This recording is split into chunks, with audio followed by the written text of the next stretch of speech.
Hello, I'm Trent Sports Information Director Matt Vader alongside head men's basketball coach Brooks Miller, here to take a look at the 2016-17 season. Coach, let's start by taking a look back at last year. You guys finished 18-9, make the MIAA championship game for the first time in team history. What are some of your takeaways from last year's experience? We had a very mature group last year. I think we had 5 seniors that all played a huge contribution to our success, not just last year, but the years leading up to that. Through the good and the bad. And I don't think there's anything more valuable in college basketball than a senior. When you have a senior, I know Coach Beard, who was a mentor of mine when I was at Texas Tech, is now the head coach at Texas Tech. He talks about the value of a senior that's been through a program through the ups and the downs, and each individual is a part of their own separate challenge. So I think when you have seniors, it makes a significant impact on the culture and the maturity of your team. Just little things like what you eat before practice. If we got a 2 o'clock practice, are you eating a light lunch and planning on eating a real heavy dinner? Or are you going to go in and eat pizza and hamburgers like a lot of freshmen will and come out and be a little sluggish? So I think there's little things like that that really impact a program. And I think our seniors last year, the maturity had a huge impact. We played a pretty challenging non-conference schedule. We had a chance to play against Wisconsin Oshkosh and were able to beat them here at home. They won the Wisconsin Conference and went to the national tournament, as well as some other challenging games against Ohio Wesleyan. We had some ups and downs, but I think that team really, really battled because of the maturity. Being 5-7 going into the last week of the conference in conference play, knowing that we had to win both of those games, we had seniors step up in all different ways. Ben Soroka was our starting point guard for the last 2 years, but he made the adjustment of, he became one of our best post defenders that last week and a half and really had a big impact. And obviously Jared, you can't say enough about what Jared brought to the group. He's the Capital One National All-American Player of the Year, Academic All-American Player of the Year, and everything that comes with that he brought to the table, and he just did not want to quit playing basketball that last week and a half and really carried us as a group. But I think more than anything, they left a legacy with these upcoming guys and set the standard very high as how to carry yourself, how to prepare, things that, again, not only are going to help us be successful this year in basketball or for years to come, but what they can do for the rest of their lives. And you talked about some of the guys who maybe aren't here anymore, but you also are bringing back quite a few who were, led by Will Dixon, 2-time All-Conference player, some other key contributors like Kyle Dodson, Ellis Cummings, Jordan Craiglow. What are you looking from them to carry on the legacy that last year's group left? Well, I think you can tell a lot of improvement and maturity from guys from one year to the next. Freshmen like Craiglow and Dodson, who really stepped up and had big years for us. Craiglow, especially at the end of the year. Now they know what to expect. They know how to prepare in the offseason and what they're going to be looking for coming into into preseason practice and in the game. So I think they've took a significant step forward. I think guys like Addison Daub, who's now a senior, there's a huge sense of urgency there that, Addison's situation with us has never been his lack of IQ, his lack of ball handling or decision making. It was trying to find his right niche in a program. Coming as a transfer student, it's almost like being a freshman back to back. And I know that because I experienced the same thing. And him and I have had many discussions through the past few years of making the adjustment to another program. And I think this year you can really tell in practice how he's ready to come out and explode and be a special kind of player in our program. Ellis Cummings physically is as gifted as anyone in the country in Division III basketball. And I think his maturity and his experience now, this is only his 4th year of organized basketball. One senior year of high school and now 3 years of college basketball. Feels much more comfortable with the group. There's more of a trust there. And you can't say enough about Will Dixon. The thing that's really remarkable about Will is he has arguably been our best basketball player for the last 2 years since he was a sophomore, maybe even when he was a freshman.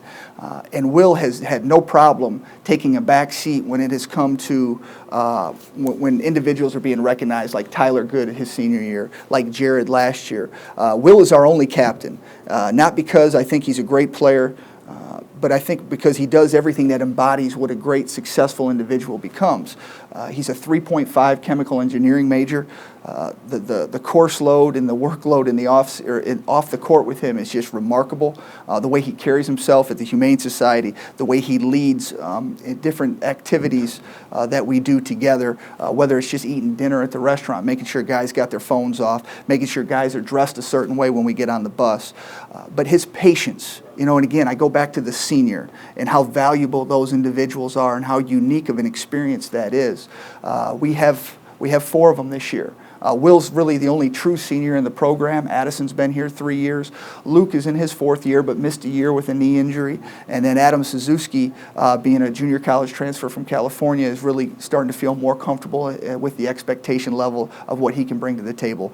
But Will sets the tone for that. Just like I think Tyler set the tone 2 years ago. Jared set it last year. And Will has really been able to observe and learn from those 2 individuals and understand what he needs to do to help this team be successful. In addition to these guys coming back, you brought in a lot of new faces. How are they acclimating, and who are some of the guys that you were looking for to make an impact this year? Well, regardless of the talent level, which I think this new group is extremely talented compared to some of the overall groups we've brought in, there's always an adjustment period. We're obviously a system-oriented program. We run motion offense, which requires lots of reading.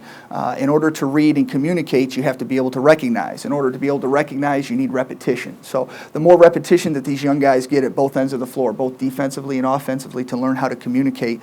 Communication is one of our main core values. You have to be able to communicate to be able to participate with us. We've had guys that aren't as talented play more minutes than other guys that are, based on the fact that they're great communicators. Great communicators raise the level of the group. It puts us all on the same page. And again, it's another one of those skills that I think you take with you outside of basketball to be successful. And that's what these new guys have to learn. Guys like Miles Copeland, who we've been recruiting now for 3 years. We're so fortunate to finally have him in our program.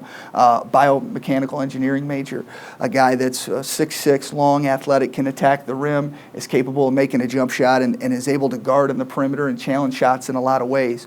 Once he develops and feels more comfortable flowing defensively and understanding where he can get his opportunities to make plays for the team offensively, he's going to be a special player for us.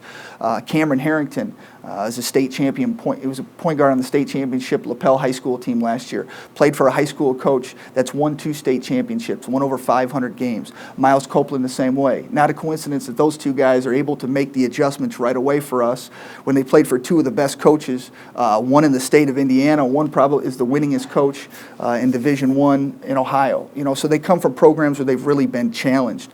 Other guys that could possibly make an impact for us is Jason Clune out of Meadville, Pennsylvania. He's a guy that his dad is a college coach. Used to be the head basketball coach at Allegheny College, men's coach. Now he's the head women's coach at Teal College. So he comes from a basketball family. He understands what's important, what makes a team go. But there's a lot of other guys that can play an impact. Langston Johnson, his father's a football coach, unbelievably high character guy, high achieving family, high achieving type of individual. Akeel McLean played on a semi-state team at Hammond Bishop Knoll over in Hammond, Indiana. Tristan Upchurch, coming from Tennessee, has played at a very high level of basketball in the state of Mississippi when he lived there, and in Tennessee they had a lot of success. So there's a lot of different individuals that have been able to join our program this year that I think brings something really unique to the table, and they're all competitors. One of the guys this year I'm really excited about is Jared Dishop. Last year as a freshman from Liberty Center, he hasn't had a lot of basketball experience either. It's very similar to Ellis, but Jared has worked very, very hard on his body this offseason. He broke his foot twice last year for us. So he probably practiced 20 practices out of 100 and some practices last year. So this is really like a freshman year for him. But he's a guy that's extremely talented, but he has an urgency about him that's unique for a new guy. When I say new, just new to the playing group. And I think that stuff is contagious, and he'll be able to do a lot of different things for us. Got quite a few practices under your belt, obviously no competition yet, but have you gotten a sense of what some of this team's strengths may be and what you still need to work on as you head into the season and hopefully towards working for MIAA title? Well, I think we do some things differently than we have in the past, because you can't replace a guy like Jared Holmquist. You have to find a way to take advantage of certain things with the personnel you have now. So I do think we shoot the basketball a little bit better overall as a group than we have in the past. I do think we have a higher basketball IQ total collectively as a group. So hopefully that'll benefit us at the end, both ends of the floor. Defensively, obviously, it's going to take some time for us. It always has in the past, especially when you're trying to combine the new guys with the returning guys and find the right combinations. And more so, being able to play with a pace that I think has benefited us in the past at both ends of the floor.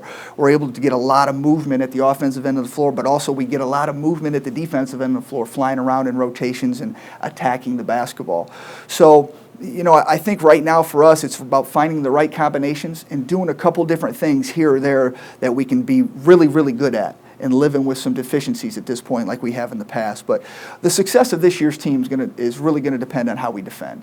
Guys like Ellis Cummings, Jared Dishop, Miles Copeland, how well do they defend the basket or the baseline? And we talk about baseline defense all the time with what we do. Who can seal the baseline? Guys like Derek Ditto, that is now a sophomore in our program. Can he step up and maybe play some minutes for us by defensively doing the little things necessary, communicating the ball screen, stopping the ball?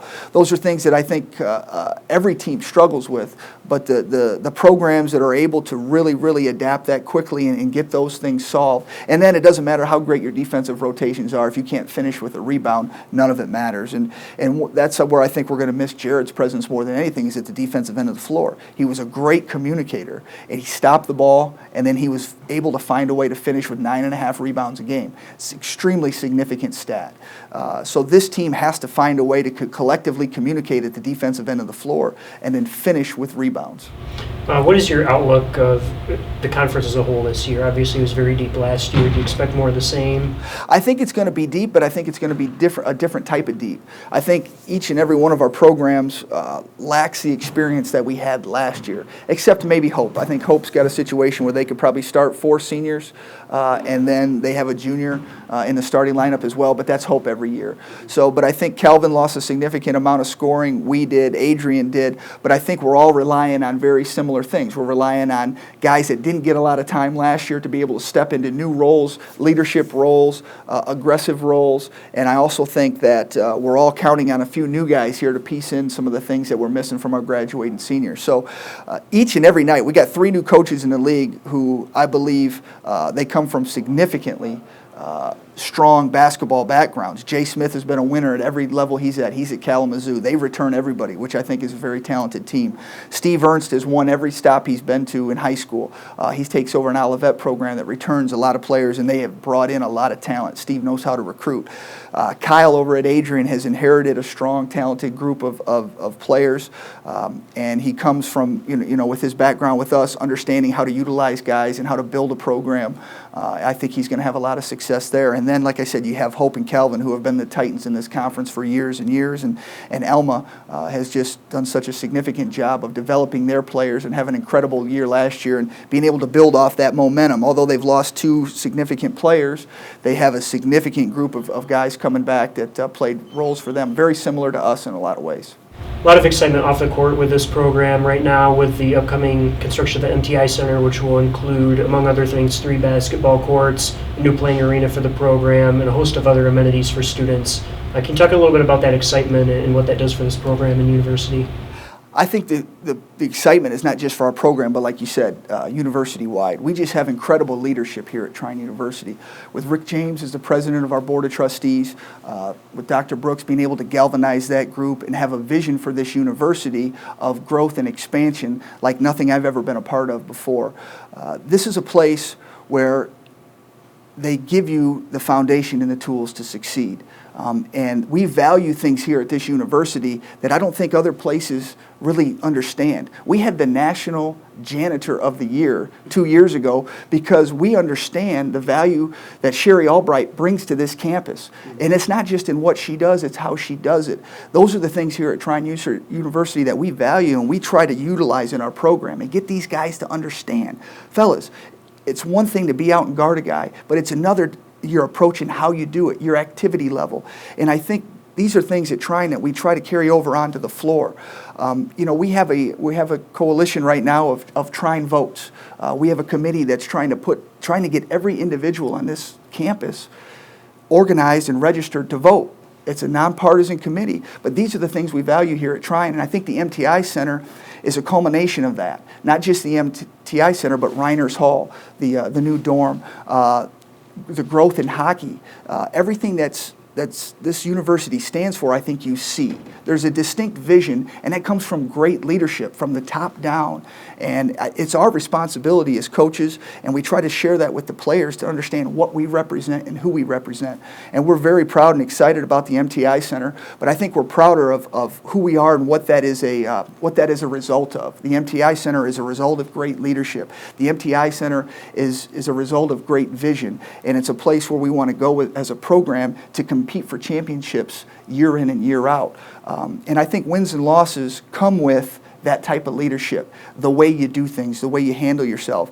And we have such a great example from the top that I think it trickles down into men's basketball, women's basketball, football, engineering, the Kentner School of Business, arts and sciences, all across the board. I think you see that, especially when you have a 99% job placement rate average over the last 2 years. That is a culmination of great leadership.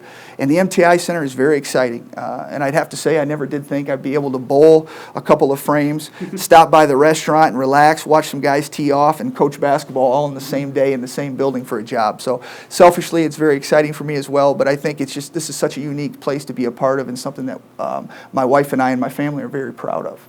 Is there anything else that you feel is pertinent to know about your team going into the season?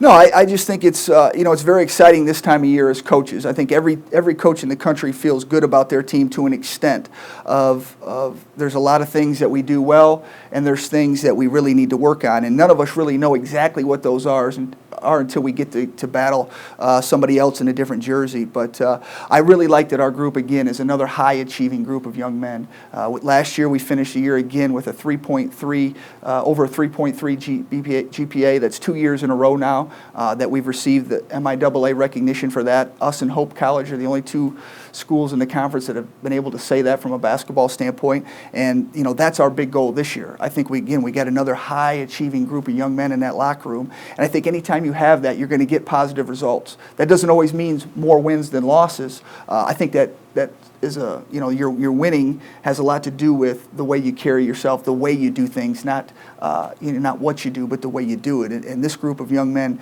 do things the right way, and we're very proud to lead them and be a part of that. And I think it's an exciting time because right now we're just geared into making this team better. We're not worried about trying to beat Alma, trying to beat Hope, trying to beat North Park. We're just focused on trying to make this basketball team the best basketball team it can be right now. And for coaching, it's the most exciting time of the year. And I think that, for us, those are things, the preparation is really what we value. I think that really says a lot about your approach and what you can accomplish. The season tips off Tuesday against Defiance here in Hershey Hall. We hope you'll join us. And for head coach Brooks Miller, thanks for tuning in, and go Thunder.